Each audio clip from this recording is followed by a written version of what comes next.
Bismillahirrahmanirrahim. Assalamualaikum warahmatullahi wabarakatuh. Seperti biasa teman-teman ya, kita edukasi tentang tanaman-tanaman hidup ya, tanaman-tanaman hias di sini yang biasanya itu terletak di terletak di indoor. Bisa di ruangan atau di mana saja.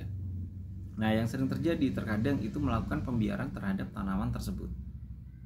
Maksudnya melakukan pembiaran di sini asalkan hidup. Ya semua kalau asalkan hidup ya mudah teman-teman ya. Memang yang sulit di sini adalah dari segi perawatannya teman-teman. Yang sulit di sini adalah dari segi perawatannya teman-teman. Kalau asal hidup aja semuanya bisa kita lakukan. Tetapi bagaimana menumbuhkan performa dari tanaman hias itu sendiri? Tanaman hias itu sendiri teman-teman. Dengan cara apa? Banyak cara teman-teman ya.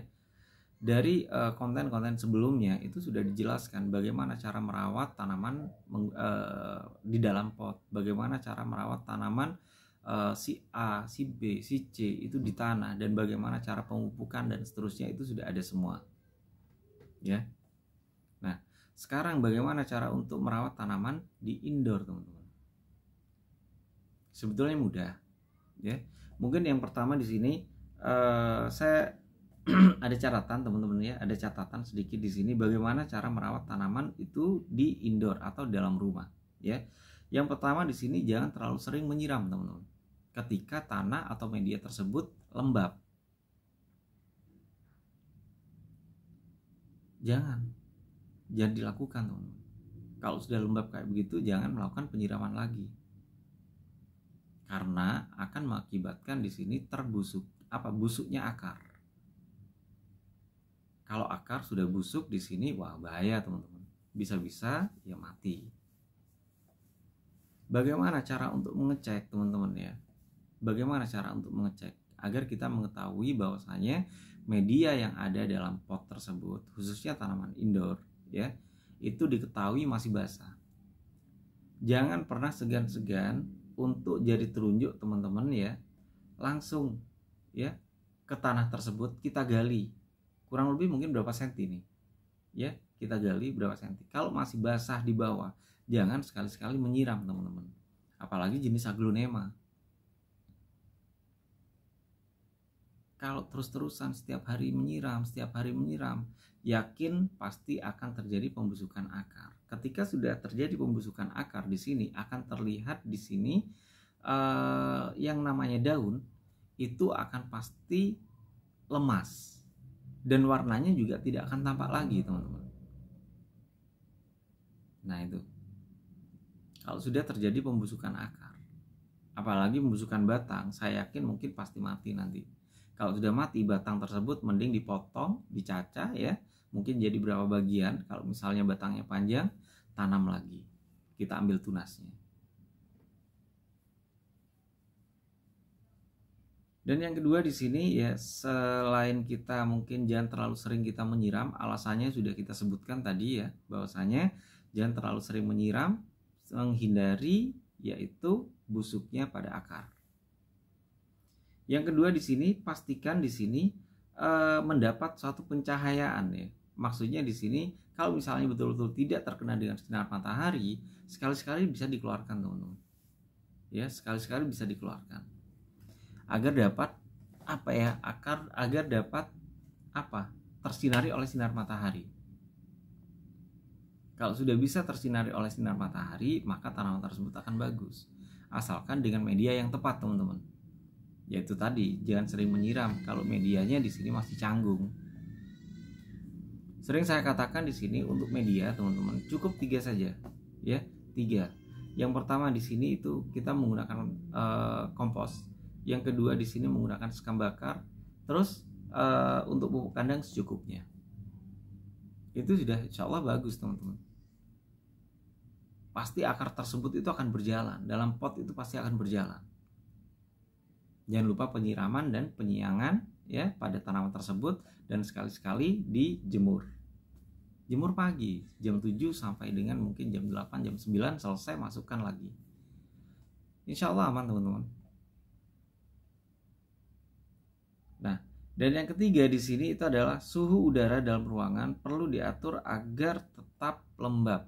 Maksudnya di sini adalah suhu dalam ruangan diatur tetap lembab agar supaya tanah tersebut tidak tersirami dalam setiap harinya. Kalau misalnya kering, ya harus segera kita menyiram, teman-teman. Kalau nggak disiram, maka akan terjadilah kematian, koit nantinya. Itu salah satu alasan ya. Kenapa untuk tanaman indoor di sini sering dikeluarkan, bukan apa? Ya, supaya terkena dengan sinar matahari. Ya. Selanjutnya di sini agar bisa disiram, walaupun misalnya tidak ada yang namanya lepeknya, ya mungkin bisa dibawa keluar, disiram di luar. Dan jangan lupa pemupukan, teman-teman. Jangan lupa sekali lagi di sini adalah pemupukan pada tanaman hias tersebut. Kalau pemupukan pasti harus, teman-teman, jangan sampai tidak. Kalau pemupukan di sini kurang, ya maka nutrisi akar yang ada dalam tanah maka tidak akan berkembang untuk jenis tanaman tersebut. Sayang banget. Suhu udara juga harus dijaga di sini. Walaupun tidak menjaga di sini, ketika tanah tersebut terlihat kering, ya sudah misalnya kita masukkan tanah kita ke dalam tanah betul-betul kering dan itu menggupal, segeralah disiram. Ya.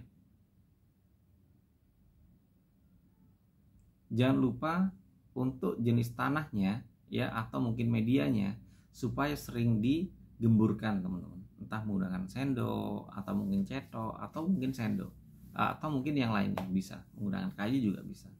Sering-sering digemburkan.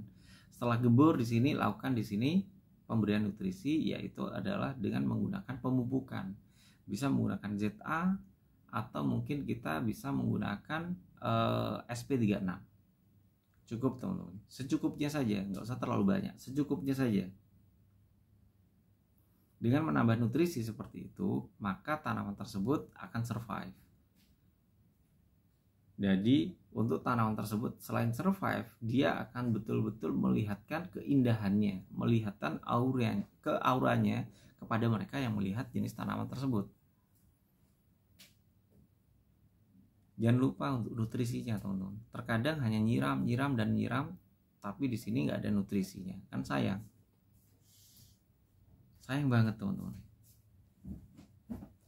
Nah, dan yang terakhir mungkin teman-teman ya, ketika misalnya di sini ada tanaman kering ya, atau mungkin perlu tanaman tersebut itu dipangkas supaya tanaman tersebut tampak indah. Jangan ada yang tinggi, ada yang pendek, terus ada yang cek pendeknya, jangan. Tetap harus dipangkas ketika misalnya panjenengan melihat untuk tanaman yang tidak sama rata. Dan yang kering ya teman-teman, biasanya ada yang kering juga, itu tolong dibersihkan, jangan dibiarkan gitu saja, biar terlihat nyaman di mata. Oke, demikian teman-teman ya, itu adalah salah satu tip bagaimana cara kita merawat tanaman di indoor.